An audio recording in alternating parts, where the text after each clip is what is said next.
दोस्तों, पार्ट 2, बचपन। पहले से पढ़ें। मैं तुम्हें अपने बचपन की ओर ले जाऊंगी। मैं तुमसे कुछ इतनी बड़ी हूँ कि तुम्हारी दीदी भी हो सकती हूँ, तुम्हारी नानी भी, बड़ी बुआ भी, बड़ी मौसी भी। परिवार में मुझे सभी लोग जीजी कहकर ही पुकारते हैं। हाँ, मैं इन दिनों कुछ बड़ा बड़ा यानी उम्र में सियाना महसूस करने लगी हूँ। शायद इसलिए कि पिछली शताब्दी में पैदा हुई थी। पिछली शताब्दी का मतलब है पिछली सेंचुरी में पैदा हुई थी। मेरे पहनने ओढ़ने में भी काफी बदलाव आए हैं। पहले मैं रंग बिरंगे कपड़े पहनी दे रही हूँ। नीला, जामुनी, ग्रे, काला, चॉकलेटी। अब मन कुछ ऐसा करता है कि सफेद पहनो। गहरे नहीं, हल्के रंग। मैंने पिछले दशकों में तरह तरह की पोशाकें पहनी है। पहले फ्रॉक, फिर निक्कर, वाकर, स्कर्ट, लहंगे, गरारे और अब चूड़ीदार और घेरदार कुर्ते। बचपन के कुछ फ्रॉक तो मुझे अब तक याद है। हल्की नीली और पीली धारी वाला फ्रॉक, गोल कॉलर और बाजू पर भी गोल कफ। एक हल्के गुलाबी रंग का बारीक चुन्नटों वाला घेरदार फ्रॉक, नीचे गुलाबी रंग की फ्रिल। उन दिनों फ्रॉक के ऊपर की जेब में रुमाल और बालों में इतराते रंग बिरंगे रिबन का चलन था। लेमन कलर का बड़े प्लेटफॉर्म गम फ्रॉक, जिसके नीचे फर टंकी थी। दो ट्यूनिक भी याद हैं, एक चॉकलेट रंग का और अंदर की कोटी प्याजी, दूसरा ग्रे और उसके साथ सफेद कोटी। मुझे अपने मोजे और स्कॉटिंग भी याद है। बचपन में हमें अपने मोजे खुद धोने पड़ते थे। वह नौकर या नौकरानी को नहीं दिए जा सकते थे। इसकी सख्त मनाही थी। हम बच्चे इतवार की सुबह इसी में लगाते। धो लेने के बाद अपने अपने जूते पॉलिश करके चमकाते। जब जूते कपड़े या ब्रश से रगड़ते तो पॉलिश भी चमक उभरने लगती। सरवर, मुझे आज भी बूट पॉलिश करना अच्छा लगता है। हालांकि अब नई नई किस्म के शू आ चुके हैं। कहना होगा कि ये पहले से कहीं ज्यादा आरामदेह हैं। हमें जब नए जूते मिलते उनके साथ ही छालों का इलाज भी शुरू हो जाता। जब कभी लंबी सैर पर निकलते अपने पास रुई जरूर रखते। जूता लगा तो रुई मोजे के अंदर। हाँ, हमारे तुम्हारे बचपन में तो बहुत फर्क हो चुका है। हर शनिवार को हमें ऑलिव ऑयल या कैस्टर ऑयल पीना पड़ता। यह एक मुश्किल काम था। शनिचर को सुबह से ही नाक में इसकी गंध आने लगती। छोटे शीशे के गिलास जिन पर ठीक खुराक के लिए निशान पड़े रहते, उन्हें देखते ही मितली होने लगती, उल्टी जैसी होने लगती। मुझे आज भी लगता कि अगर हम ना भी पीते वह शनिवारी दवा, तो कुछ ज्यादा बिगड़ने वाला नहीं था। सेहत ठीक ही रहती। तुम्हें बताऊंगी कि हमारे समय और तुम्हारे समय में कितनी दूरी हो चुकी है। यहाँ तक कि बचपन की दिलचस्पियां भी बदल गई हैं। याद रहे, उन दिनों कुछ घरों में ग्रामोफोन थे, रेडियो और टेलीविजन नहीं थे। हमारे बचपन की कुल्फी आइसक्रीम हो गई है। कचौड़ी समोसा पैटीज में बदल गई हैं। शहतूत और फालसे और खसखस के शरबत कोक पेप्सी में। उन दिनों कोक नहीं, लेमनेड, विमटो मिलती थी। शिमला और नई दिल्ली में बड़े हुए बच्चों को बरेग्रेस और डेबिको रेस्तरा की चॉकलेट और पेस्ट्री मजा देने वाली होती। हम भाई बहनों का ड्यूटी लगती शिमला मॉल से ब्राउन ब्रेड लाने की। हमारा घर मॉल से ज्यादा दूर नहीं था। एक छोटी सी चढ़ाई और गिरजा मैदान पहुंच जाते।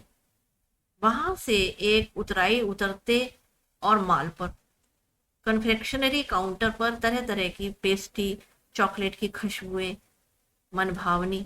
हमें हफ्ते में एक बार चॉकलेट खरीदने की छूट थी। सबसे ज्यादा मेरे पास ही चॉकलेट टॉफी का स्टॉक रहता। मैं चॉकलेट लेकर खड़े खड़े कभी ना खाती, घर लौटकर साइड बोर्ड पर रख देती और रात के खाने के बाद बिस्तर में लेटकर मजा ले लेकर खाती। शिमला के कॉफल भी बहुत याद आते हैं, खट्टे मीठे, कुछ एकदम लाल, कुछ गुलाबी, रस भरी। कसमल सोच कर ही मुंह में पानी भर आए। चेस्टनट एक और गजब की चीज, आग पर भुने जाते और फिर छिलके उतारकर मुंह में। चने जोर गरम और अनारदाने का चूर्ण। हाँ, चने जोर गरम की पुड़िया तो तब थी, वह अब भी नजर आती है। पुराने कागजों से बनाई हुई एक पुड़िया में नीरा हाथ का कमाल है, नीचे से तिरछी लपेटते हुए, ऊपर से इतनी चौड़ी कि चने आसानी से हथेली पर पहुंच जाए। एक वक्त था जब फिल्म का गाना चना जोर गरम बाबू मैं लाया मजेदार चना जोर गरम उन दिनों स्कूल के हर बच्चे को आता था।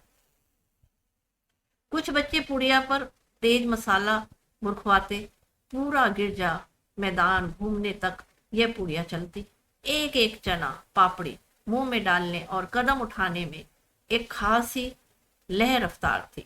छुटपन में हमने शिमला रिज पर बहुत मजे किए हैं, घोड़ों की सवारी की है। शिमला के हर बच्चे को कभी ना कभी यह मौका मिल ही जाता था।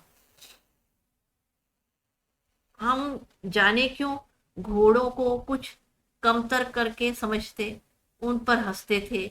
ननिहाल के घोड़े खूब हौशपुश और खूबसूरत, उनकी बात फिर कभी। शाम को रंग बिरंगे गुब्बारे, सामने जाखू का पहाड़, ऊंचा ऊंचा चर्च, चर्च की घंटियां बजती तो दूर दूर तक उनकी गूंज फैल जाती। लगता इससे संगीत से प्रभु यीशु स्वयं कुछ कह रहे हैं। सामने आकाश पर सूर्यास्त हो रहा है, गुलाबी सुनहरी धारियां नीले आसमान पर फैल रही हैं। दूर दूर फैले पहाड़ों के मुखड़े गहराने लगे और देखते देखते बत्तियां टिमटिमाने लगी। रिज पर की रौनक और माल की दुकानों की चमक के भी क्या कहने। स्कैंडल पाडल भी की भीड़ से उभरता कोलाहल। सर्वर स्कैंडल पाइट के ठीक सामने उन दिनों एक दुकान हुआ करती थी, जिसके शोरूम में शिमला कालका ट्रेन का मॉडल बना हुआ है था।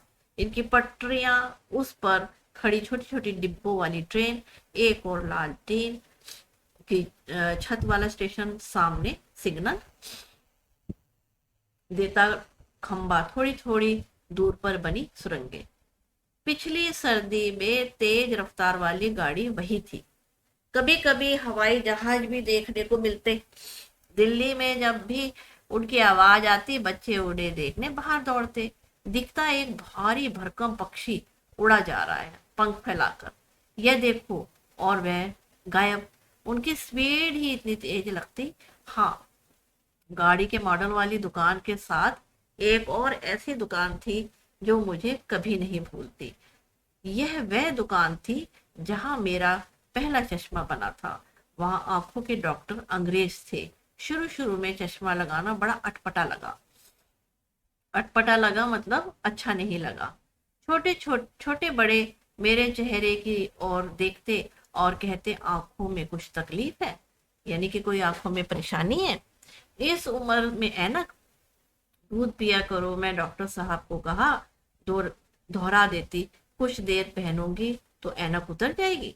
वैसे डॉक्टर साहब ने पूरा आश्वासन दिया था, लेकिन चश्मा तो अब तक नहीं उतरा, नंबर बस कम ही होता रहा। मैं अपने आप इसकी जिम्मेवार हूँ। जब आप दिन की रोशनी को छोड़कर रात में टेबल लैंप के सामने काम करेंगी तो इसके अलावा और क्या होगा। हाँ, जब पहली बार मैंने चश्मा लगाया तो मेरे एक चचेरे भाई ने मुझे छेड़ा, देखो देखो कैसी लग रही है। आंख पर चश्मा लगाया ताकि सूझे दूर की, यह नई लड़की को मालूम सूरत बनी लंगूर की। ऐसे करके चचेरा भाई उसे चढ़ाया करता था। मैं खिजी, यानी कि मेरे को गुस्सा आया, खिंच गई मैं कि मुझ पर ये क्यों दोहराया जा रहा है। पर शेर बुरा ना लगा। जब वे चाय पीकर चले गए तो मैं अपने कमरे में जाकर आईने के सामने खड़ी हो गई। कई बार अपने को देखा, ऐनक उतारी, फिर पहनी, फिर उतारी, देखती रही, सूरत बड़ी लंगूर की। नहीं नहीं नहीं, हाँ हाँ हाँ, मैंने अपने छोटे भाई का टोपा उठाकर सिर पर रखा। कुछ अजीब लगा, अच्छा भी और मजाकिया भी। तब की बात थी, अब तो चेहरे के साथ घुल मिल गया है चश्मा। जब कभी उतारा हुआ होता तो चेहरा खाली खाली लगने लगता। याद आ गया वह टोपा, काली फ्रेम का चश्मा और लंगूर की सूरत। हाँ, इन दिनों शिमला में मैं सिर पर टोपी लगाना पसंद करती हूँ। मैंने कई रंगों की जमा कर ली है, कहाँ दुपट्टों का ओढ़ना और कहाँ सहज सहल सुभीते वाली हिमाचली टोपियां।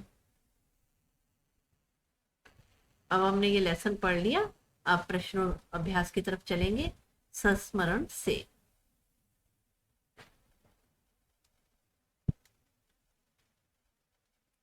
पहला, लेखिका बचपन में इतवार की सुबह क्या क्या काम करती थी? लेखिका बचपन में इतवार की सुबह क्या क्या काम किया करती थी?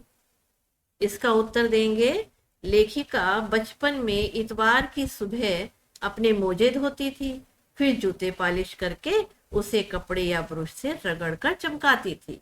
दोबारा देंगे इसका उत्तर, लेखिका बचपन में इतवार की सुबह अपने मोजे धोती थी, फिर जूते पॉलिश करके उसे कपड़े या ब्रश से रगड़कर चमकाती थी।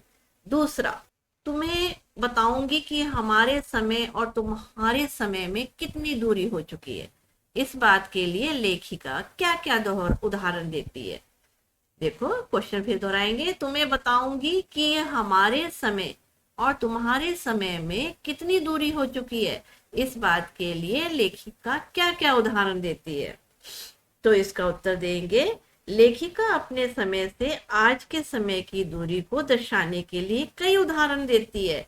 वह कहती है, उन दिनों रेडियो और टेलीविजन की जगह ग्रामोफोन हुआ करते थे। उस समय की कुल्फी आज आइसक्रीम हो गई है। कचौड़ी और समोसा अब पैटीज में और शरबत कोल्ड ड्रिंक में बदल गए हैं। उनके समय में कोल्ड नहीं, लेमनेड और विमडो मिलती थी। दोबारा दोहराएंगे इसका आंसर। लेखिका अपने समय से आज के समय की दूरी को दर्शाने के लिए कई उदाहरण देती है। वह कहती है, उन दिनों रेडियो और टेलीविजन की जगह ग्रामोफोन हुआ करते थे। उस समय की कुल्फी आज आइसक्रीम हो गई है। कचौड़ी और समोसा अब पैटीज और शरबत ने कोल्ड ड्रिंक में बदल गए हैं। तीसरा, पाठ से पता करके लिखो कि लेखिका को चश्मा क्यों लगाना पड़ा। चश्मा लगाने पर उसके चचेरे भाई उन्हें क्या कहकर चिढ़ाते थे? इसका उत्तर देंगे, इसको दोबारा दोहरा लेते हैं। पाठ से पता करके लिखो कि लेखिका को चश्मा क्यों लगाना पड़ा। चश्मा लगाने पर उनके चचेरे भाई उन्हें क्या कह के चढ़ाते थे? उत्तर देंगे, लेखिका को रात में टेबल लैंप के सामने काम करने के कारण चश्मा लगाना पड़ा। उन्हें चचेरे भाई ने चश्मा लगाने पर उन्हें छेड़ते हुए कहा, आंख पर चश्मा लगाया ताकि सूझे दूर की, यह नहीं लड़की को मालूम सूरत बनी लंगूर की। दोबारा दोहराएंगे इसका आंसर। लेखिका को रात में टेबल लैंप के सामने काम करने के कारण चश्मा लगाना पड़ा। उसके चचेरे भाई ने चश्मा लगाने पर उन्हें छेड़ते हुए कहा, आंख पर चश्मा लगाया ताकि सूझे दूर की, यह नहीं लड़की को मालूम सूरत बनी लंगूर की।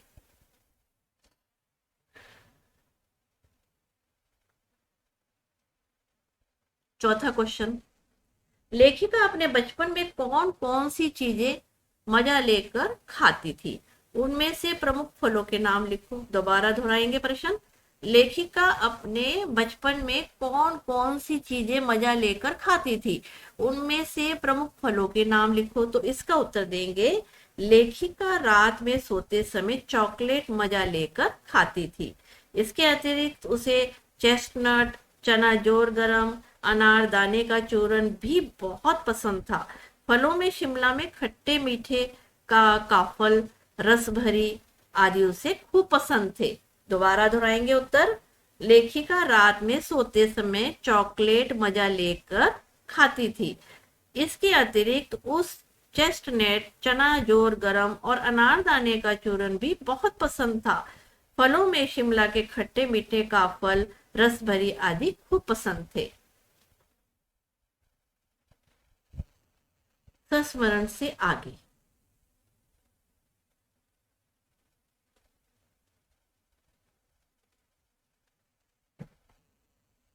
लेखिका के बचपन में हवाई जहाज की आवाजें, घुड़सवारी, ग्रामोफोन और शोरूम में शिमला काल का ट्रेन का मॉडल ही आश्चर्यजनक आधुनिक चीजें थी। आज क्या क्या आश्चर्यजनक आधुनिक चीजें तुम्हें आकर्षित करती हैं, उनके नाम लिखो। दोबारा दोहराएंगे। लेखिका के बचपन में हवाई जहाज की आवाजें, घुड़सवारी, ग्रामोफोन और शोरूम में शिमला काल का ट्रेन का मॉडल ही आश्चर्यजनक आधुनिक चीजें थी। आज क्या क्या आश्चर्यजनक आधुनिक चीजें तुम्हें आकर्षित करती हैं, उन्हें नाम लिखो। तो इसका उत्तर देंगे। आज की आश्चर्यजनक आधुनिक चीजों में मुख्य है television, computer, internet, mobile, metro train, robot इत्यादि। फिर से इसका उत्तर देंगे। आज की आश्चर्यजनक आधुनिक चीजों में मुख्य है television, computer, internet, mobile, metro train, robot इत्यादि। अगला, अपने बचपन की कोई मनमोहक घटना याद करके विस्तार से लिखो। तो बच्चों, ये वाला जो है, ये वाले इसका उत्तर आप अपने आप ही करेंगे, बच्चे अपने आप करेंगे।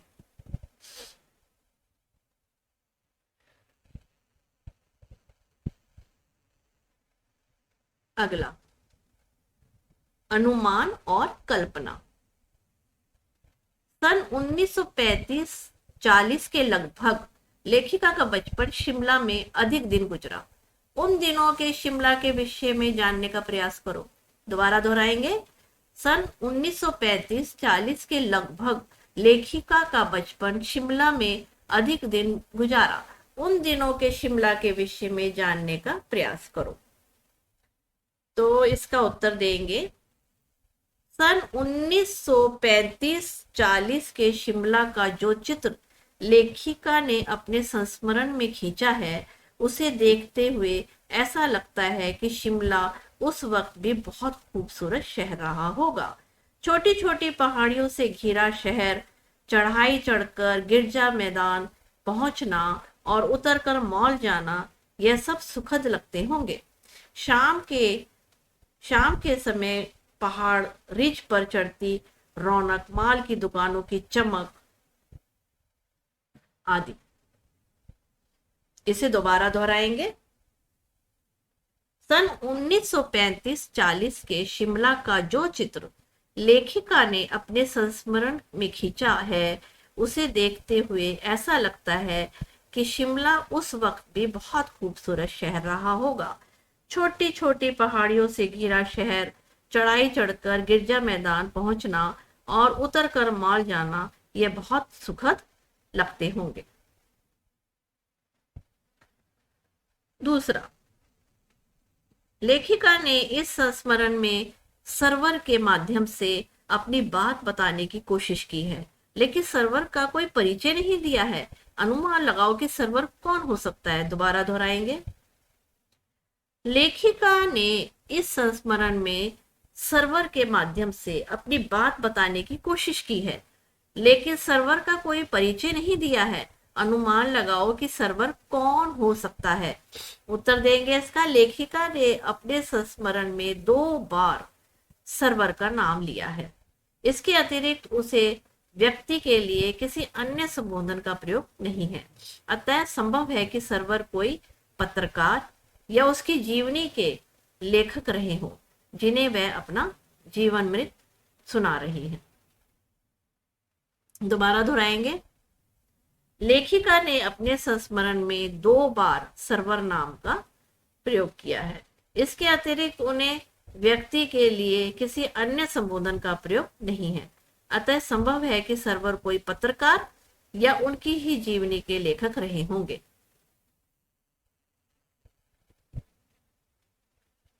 अगला, भाषा की बात। पहला, क्रियाओं से भी भाववाचक संज्ञाएं, क्रियाओं से भी भाववाचक संज्ञाएं होती बनती हैं। जैसे मारना से मार, ये ना हटा दो, मारना से मार। काटना से, ये वाला काट। हारना से हार। सीखना से सीख। पलटना से पलट। और हड़पना से हड़प आदि भाववाचक संज्ञाएं बनी हैं। तुम भी इस संस्मरण से कुछ क्रियाओं को छांट कर लिखो और उनके भाववाचक संज्ञा बनाओ। तो इसका उत्तर देंगे, यहाँ पर मैं बताती हूँ, यहाँ पे हम लिखेंगे क्रिया और यहाँ पे लिखेंगे भाववाचक संज्ञा। जैसे यहाँ पे लिखेंगे हम क्रिया में दमकना, तो भाववाचक संज्ञा क्या बनेगी? दमक। क्रिया लिखेंगे लिखना, भाववाचक संज्ञा क्या बनेगी? लिखाई। क्रिया लिखेंगे घटाना, भाववाचक संज्ञा बनेगी घटाव। क्रिया लिखेंगे सजाना, भाववाचक संज्ञा बनेगी सजावट। क्रिया लिखेंगे गाना, भाववाचक संज्ञा बनेगी गान। और क्रिया में लिखेंगे सोचना, भाववाचक संज्ञा बनेगी सोच। फिर यहाँ क्रिया में लिखेंगे दौड़ना, भाववाचक संज्ञा बनेगी दौड़। क्रिया में लिखेंगे पीना, भाववाचक संज्ञा बनेगी पान। इस तरीके से ये कंप्लीट हुआ आंसर।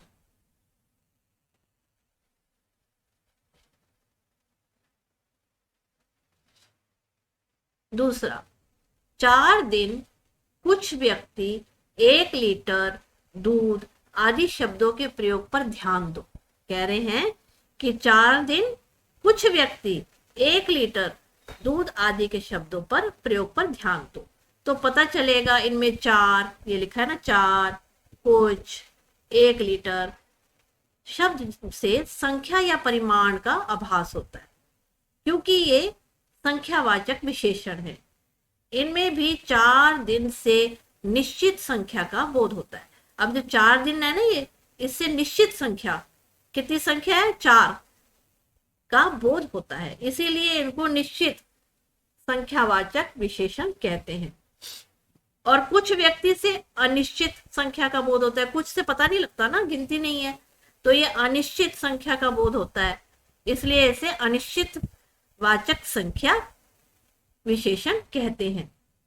इसी प्रकार 1 लीटर दूध से परिमाण का बोध होता है। 1 लीटर है ना दूध, तो इससे परिमाण का बोध होता है, इसीलिए इसको परिमाणवाचक विशेषण कहते हैं।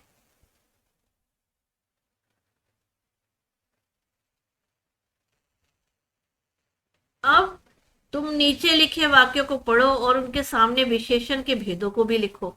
अब पहले इनको पढ़ना है और इनके भेदों को भी लिखना है। जैसे मुझे 2 दर्जन केले चाहिए, इसमें क्या है? 2 दर्जन, तो ये कौन से हो गए? निश्चित वाचक, निश्चित संख्यावाचक विशेषण, क्योंकि इसमें 2 दर्जन का उल्लेख किया गया है, तो इसको क्या लिखेंगे हम? निश्चित संख्यावाचक विशेषण है। सिखा 2 किलो अनाज दे दो, तो इसमें भी 2 किलो का बताया गया है, संख्या बताइए 2 किलो, तो इसको क्या कहेंगे? निश्चित परिमाणवाचक विशेषण। अब यहाँ पे आया कुछ बच्चे आ रहे हैं, तो कुछ क्या हो गया? इसमें कोई गिनती नहीं है, तो ये हो गया अनिश्चित संख्यावाचक विशेषण। सभी लोग हंस रहे हैं, तो इसमें भी कोई संख्या नहीं बताई हुई, सभी बताया हुआ है, तो ये कौन सा हो गया? अनिश्चित परिमाणवाचक विशेषण। अब ये आया तुम्हारा नाम बहुत सुंदर है, तो तुम्हारा नाम बहुत सुंदर है, तो क्या आया? ये स्वरनामिक विशेषण।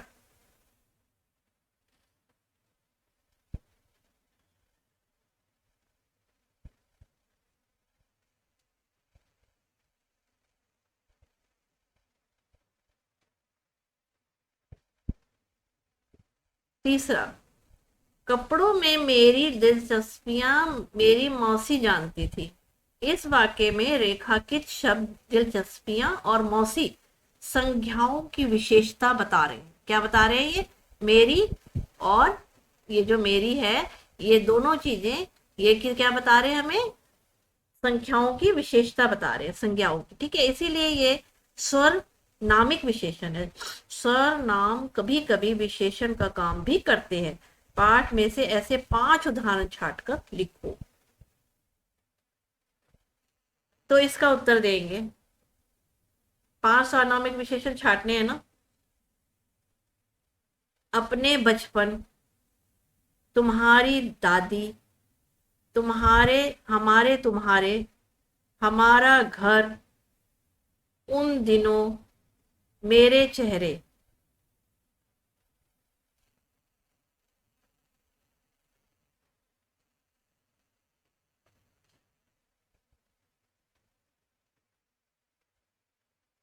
अब ये कुछ करने का आ गया। यहीं तक हमारे थे क्वेश्चन आंसर। दोस्तों, मेरे चैनल को सब्सक्राइब करें और मेरी वीडियो को लाइक एंड शेयर करें।